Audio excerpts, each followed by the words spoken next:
Alors en fait c'est en référence notamment donc, à Pete Seeger, qui est un des grands-pères du folk rock américain, qui a lui-même inspiré Dylan, Springsteen.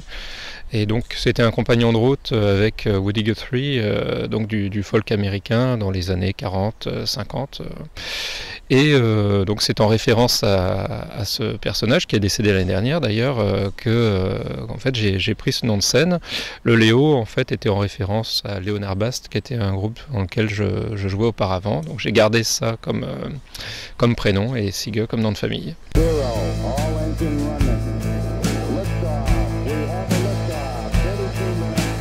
Alors Pat c'est le nouveau batteur, puisque auparavant Laurent Avril était le batteur du groupe sur les 3 précédents albums, et puis il nous a quittés, là il ne souhaitait plus continuer, donc Pat Ravon, qui est également un photographe émérite, a pris la suite depuis l'année dernière, et il chante également. Danny Olson, qui était là depuis le début du groupe, à la basse, et Jean-Michel, qui est également là depuis le début du groupe, qui est le guitariste électrique, mais qui joue également du glockenspiel, de la mandoline, du lap steel, et un instrument qu'on entendra sur le prochain album qui s'appelle le ukulélé, un espèce d'instrument qu'il s'est fabriqué lui-même.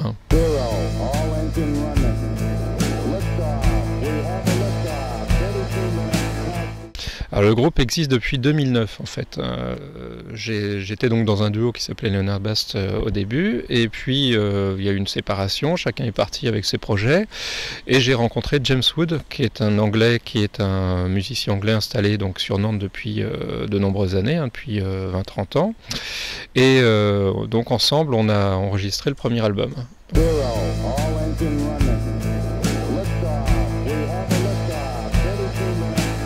Bob Dylan par exemple, mais les Beatles bien évidemment.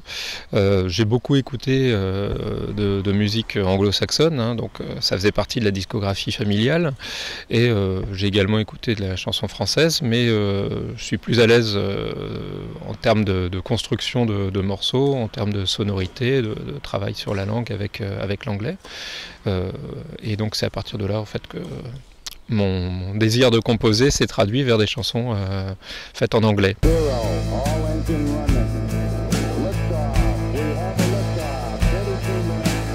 Il est en cours, là, actuellement, donc ce sont les guitares électriques, entre autres, qui sont enregistrées, donc c'est au tour de Jean-Michel, et mon tour viendra pour les chants.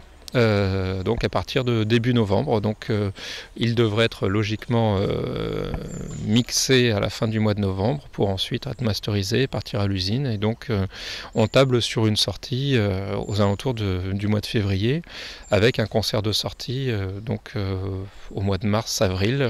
On est dans l'attente en tout cas d'une salle qui nous accueille sur Nantes pour le moment. On a plusieurs pistes, on a plusieurs confirmations.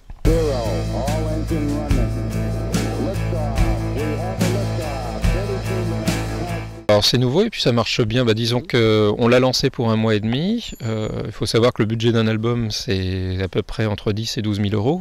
Donc la majorité de l'argent est déjà collecté depuis un moment. Et c'est le fruit des concerts, c'est le fruit des ventes d'albums, du soutien déjà d'un certain nombre de fans. Et puis on a jugé par rapport à la finalité du projet qu'il nous manquait encore à peu près 10% du montant. C'est pour ça qu'on a fait effectivement un appel à financement sur KissKissBankBank. Cet appel-là est en cours jusqu'à mi-novembre. Donc actuellement, on est à peu près à la moitié du crowdfunding.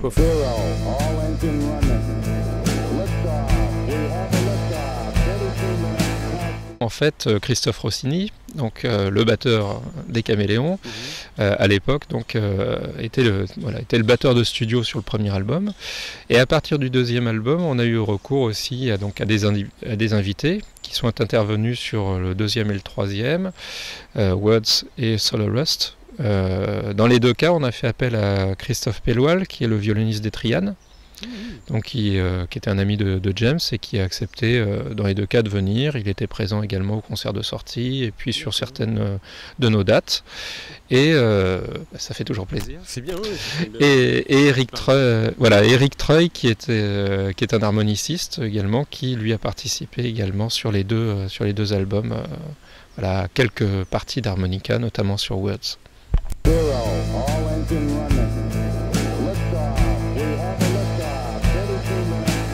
On a une chance, c'est qu'on arrive à jouer très régulièrement. On est connu un peu sur Nantes et la région, donc on a toujours du public qui vient nous voir en concert. Et d'abord, il faut jouer pour être connu, pour être écouté. Ça commence par ça, on passe pas de rien à tout. Et puis il y a énormément de groupes sur la scène nantaise comme ailleurs, de bons groupes, qui sont dans la même situation que nous, qui jouent parfois peut-être moins que nous, ou plus, ça dépend des chances qu'ils peuvent avoir aussi. Donc on n'a pas non plus à se plaindre de ce qu'on fait actuellement. L'idée pour nous, c'est d'arriver à jouer quand même de temps en temps sur une belle scène, pour se faire aussi plaisir là-dessus.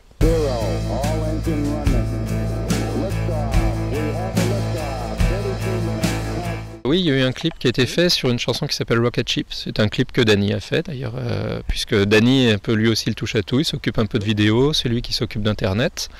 Ce titre, il est dans quel album? Alors il est dans le 3e album, donc dans Soul Arrest. Dans la compilation? Et il est également dans la compilation, absolument. Oui, il y a les... Oui, il est dans les deux, effectivement. Ça fait partie des morceaux très prisés par nos fans et nous-mêmes. On a beaucoup de plaisir à le jouer. C'est un morceau assez planant et puis qui donne bien également en concert, parce que c'est ça aussi le plaisir de jouer en concert, de jouer les morceaux et puis de les partager avec le public.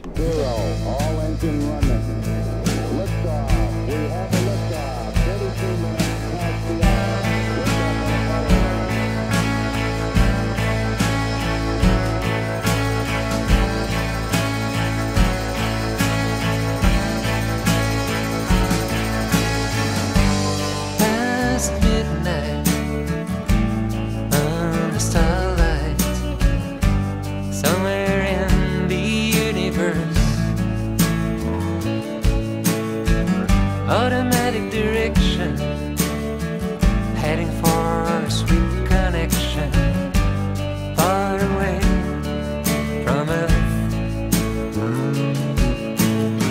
Sailing in a rocket ship, me and my friends on a one-way. À partir du mois de novembre, on va faire un tour dans le 44, on va jouer à Sévrac. Le prochain concert, c'est Sévrac. Voilà, du coup, donc le 7 novembre. Et puis après, il va y avoir une série de dates regroupées en fait entre fin novembre et début décembre. On va jouer au Café Rouge Mécanique sur Nantes. Alors là, c'est une structure, donc c'est un petit café, c'est dans le cadre du Festival Barbare.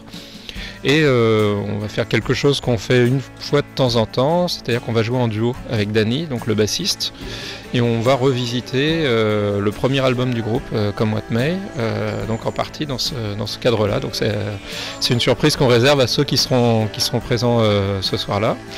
Et ensuite, on a 2 dates également, toujours dans le Festival Barbare, le 27 à la Dynamo, au Dynamo Café, donc rue Joffre à Nantes, et le lendemain, on sera au Café des Artistes à La Roche-sur-Yon, pour finir donc début décembre, le 5, au 50's Bar à Bushman.